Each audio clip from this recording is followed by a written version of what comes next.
கர்த்தருடைய பரிசுத்த நாமத்துக்கு மகிமை உண்டாகட்டும்.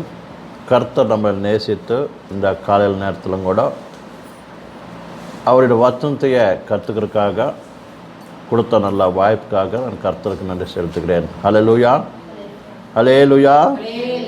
நாம் நேற்று கற்றுக்கின விஷயம் என்ன? வாரசர், தேவனுடைய வாரசு யார் என்பது நம் சப்ஜெக்ட். நம் சப்ஜெக்ட் சாரா கிடையாது, ஆகர கிடையாது. நம் சப்ஜெக்ட் எது? உண்மையான தேவனுடைய வாரசர், அவளை பிள்ளைங்க யார், அவங்க எப்படி பிறந்தாங்க,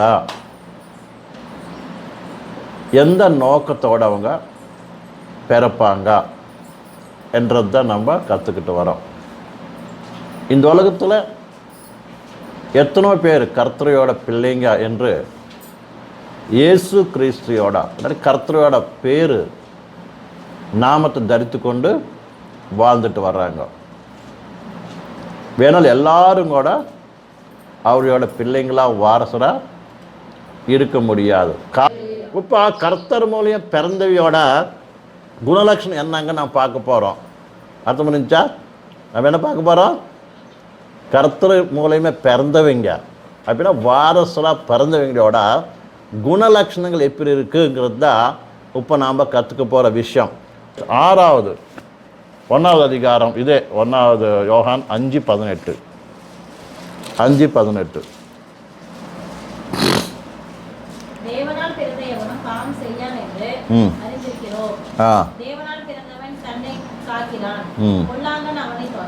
போகுது. யாரைతే தேவன் மூலம் பிறந்தாங்களோ அவன் என்ன பண்ணுவான்? காத்து கொள்ளுவானாமா. அதனால அவர் யார் தொடமாட்டாங்க? பொல்லாதவன் தொடமாட்டான். அப்படின்னு அர்த்தம் என்ன? நீ உண்மையாக தேவன் பிறந்தவனாக இருந்தா நீ என்ன பண்ணுவேன்? நான் யார்? கர்த்தரோட பிள்ளை. நான் எப்படி இருக்கணும்? ஜாக்கிரதையாக இருக்கணும். எங்கிருந்தாலும் எப்படி இருக்கணும்? ஜாக்கிரதையாக இருக்கணும். அப்படின்னு என்ன? நம்மளோட ஆலோசனை ஜாக்கிரதையாக இருக்கணும். நம்மளோட மனசுக்குள்ளே வர ஒரு இச்சைகளை விஷயத்தில் என்ன பண்ண ஜாக்கிரதையாக இருக்கணும். நம்மளோட பார்வையில் ஜாக்கிரதையாக இருக்கணும். எப்பேற்பட்ட சூழ்நிலை வந்தாங்க கூட பாவத்துக்கு நம்மளுக்குள்ள என்ன கூடாது, இடம் கொடுக்கூடாதுன்னு எண்ணத்தோட என்ன பண்ணுவான்? ஒரு அடி, ஒரு பேச்சுவார்த்தை என்ன பண்ணுவான்? ஜாக்கிரதை ஒரு அடி போடுவான். வாயிலிருந்து ஒரு பேச்சு வெளியே வரணும்னா கூட என்ன பண்ணுவான்? யோசனை பண்ணி பேசுவான். இது கர்த்தருக்கு இஷ்டமா இல்லையாங்கிற ஒரு ஆலோசனையோட என்ன பண்ணுவான்? பேசுவான். என்னால் அவன் என்ன பண்ணுறான்? அவன் காத்து கொள்கிறான். நீங்கள் அநேகர் ஆவிக்குரிய வாழ்க்கையை காத்து கொள்றதில்ல. ஆவியோட வாழ்க்கையை என்ன பண்ணுற? காத்து கொள்றதில்ல. எதனால? நாம் யாரும் நம்மளுக்கு தெரியறதில்ல. நம்ம யாரு? கர்த்தரோட பிள்ளைங்க, பரலோக வாரசர். நம்மளுக்கு கொடுத்த ரட்சிப்புங்கிறது இல்லை, நம்மளுக்கு கர்த்தர் கொடுத்த இந்த கிருபைங்கிறது எவ்வளோ விலையேறப்பட்டது. அதை பற்றி நம்ம என்ன பண்ணுற? கவனமாக இருக்க வேண்டிய அவசரம் இருக்கிறது. கவனமில்லாத இருந்தீங்கன்னு நினச்சிக்கா, அது இழந்து இழந்து போயிட்டா மாத்திரம் என்ன சொல்லுவாங்க? அதையா உன்னையாட்டா என்ன சொல்லுவாங்க? அதையா தௌர்பாகியம் எது சொல்லுவாங்க? துர்மார்க்கம் இல்லை. இருக்கிறது இழந்து போறனா அவனை என்ன சொல்லுவாங்க? அவங்க ஒரு கோடீஸ்வரன் இருக்கிறதெல்லாம் சொந்தமாகவே இழந்து போயிட்டான், இன்றைக்கி பிச்சை எடுத்துக்கிறான். அவன் என்ன சொல்லுவான்? ஏசாவை பற்றி தௌர்பாகியம்னு எழுதியிருக்குது. சீர்கட்டவன். அவன் ஏசாவுக்கு என்ன எழுதியிருக்காரு? சீர்கெட்டவன்.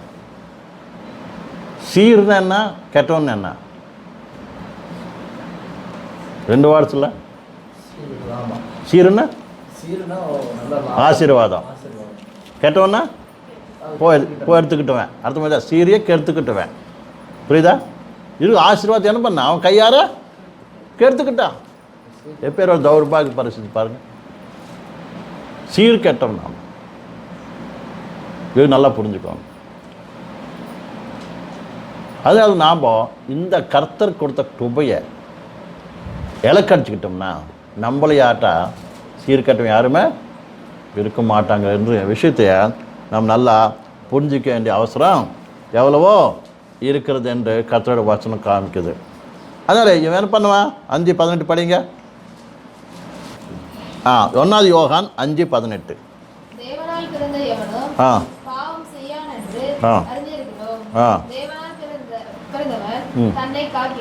தன்னை என்ன பண்ணிக்குவான்? தேவனால் பிறந்தவன் என்ன பண்ண தன்னைத்தான் என்ன பண்ண காப்பாற்றிக்குவானாம்மா, இல்லைங்களா? அதனால அவர் யாரும் தொட மாட்டாங்க, பொல்லாயம் தொட மாட்டாங்க. இன்னைக்கு பிசாசு நீ ரட்சிப்பட்டு மனம் திரும்பி ஞானஸ்தானம் எடுத்து பரிசுத்தாவி பெற்று வாழ்ந்துக்கிட்டு இருக்கிற உம்படா உனைய பிசாசு வந்து தொடுதுன்னாக்க அர்த்தம் என்ன? பிசாசு உங்கள் வீட்டுக்குள்ளே வேலை செய்யுதுன்னு அர்த்தம் என்ன சொல்லுங்கள்? பிசாசும் டைரெக்ட் வந்து ஆடுறது கிடையாது. பிசாசு காரியங்கள் நமக்குள்ள தெரியுதுன்னு அர்த்தம் என்ன? நம்ம தனிப்பட்ட வாழ்க்கையிலையாக இருந்தாலும் சரி, குடும்பத்திலையாக இருந்தாலும் சரி, எங்கேயா இருந்தாலும் சரி, பிசாசி வேலை செய்யுதுன்னு அர்த்தம் என்ன? எனக்கு கொடுத்தார். யாருக்கு இடம் கொடுத்துட்டார்? பிசாசுக்கு இடம் கொடுத்துட்டார். உங்களோட வாழ்க்கையை நீ என்ன பண்ண முடியல, காத்துக்க முடியல. நல்லா புரிஞ்சுக்கணும். ஒரு விசுவாசிங்கோட தனிப்பட்ட வாழ்க்கையை காப்பாற்றிக்க வேண்டிய அவசரம், காவலி காக்க வேண்டிய அவசரம் இருக்குது. அதாவது பரிசுத்த வேதத்தில் சுவிசேஷத்தில் நல்லா பார்க்கும்போது ஜாக்கிரதை ஜாக்கிரதை ஜாக்கிரதை ஜாக்கிரதை கர்த்தர் சொல்லியிருக்கிறார். எத்தனை ஜாக்கிரதை இருக்குது பரிசுத்த வேதத்தில்? விசுவாச வாழ்க்கைனா சாமானியம் இல்லை. நம்ம என்ன பண்ணணும்? காத்துக்கிட்டு இருக்கணும், காக்கணும், காவலி காயணும். காவலி காய்க்கிறது என்ன அர்த்தம்? ஜெபம் பண்ணணும், வச்சனம் படிக்கணும், நம்ம பரிசீலனை பண்ணிக்கணும். ஏதாவது சின்ன விஷயம் வந்தால் எந்தக்கு வந்துச்சுன்னு ஆலோசனை பண்ணணும். நம்ம வாழ்க்கையில் இருக்கிற என்ன ஒரு சின்ன சின்ன என்ன குறைகளை என்ன பண்ண நம்ம சரி பண்ணிக்கிட்டு இல்லாட்டி முடியாட்டி கர்த்தர் மேலே கால் மேலே விழுந்து என்ன பண்ண நம்ம கண்ணீரோட ஜெபம் பண்ணணும். அது மாதிரி யாருக்கு யார் தனிப்பட்ட வாழ்க்கையை காப்பாற்றிக்கிட்டு அதான் காத்துட்டு இருந்தாதான் இந்த விசுவாச வாழ்க்கையில் நம்ம என்ன பண்ண முன்னேறி போக முடியும். ஆவிக்குரிய வாழ்க்கையில் நம்ம என்ன வளர முடியும். அதனால்தான் ஆவிக்குரிய வாழ்க்கையை ஒரு செடியோட ஒன்றா அணைச்சி சொல்லியிருக்கிறார் கர்த்தர். அப்போ பார்த்தோம் என்ன வித்தனமாமா, வித்து எப்போ எடுத்து விழுந்துச்சோ அது என்ன பிறகு என்ன பண்ண வித்தனம் வந்துருச்சு ஆகிப்போச்சா, ஒரு விதை போட்டு ஆகிப்போச்சா, இப்போ நீங்கள் செடி போட்டு அனுபவம் இருக்குது இல்லையா, ஆகிப்போச்சா.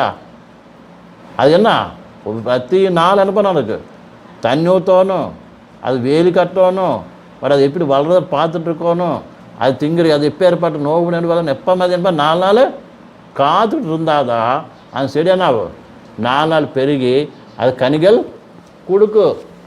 ஏதோ விதை போட்டிங்க அவங்க இப்போ பாருங்க தூங்கிட்டு இருந்தாக்க அதான் பைபிள் இருக்குதல்ல, அவன் என்ன பண்ணான், அவன் துஷ்டம் என்ன பண்ணான், எடுத்து வந்து தூங்கிட்டு இருக்க சமயத்தில் என்ன போட்டு போயிட்டான்.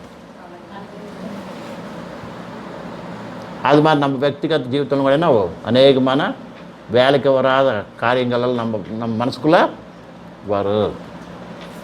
அதனால் பரிசுத்த வேதத்தில் சொல்லுது பிசாசுக்கு என்ன பண்ணக்கூடாது, இடம் கொடுக்க வேணும். பார்த்து எழுதிருக்குது இல்லையா, நீ கொடுத்தத வராது.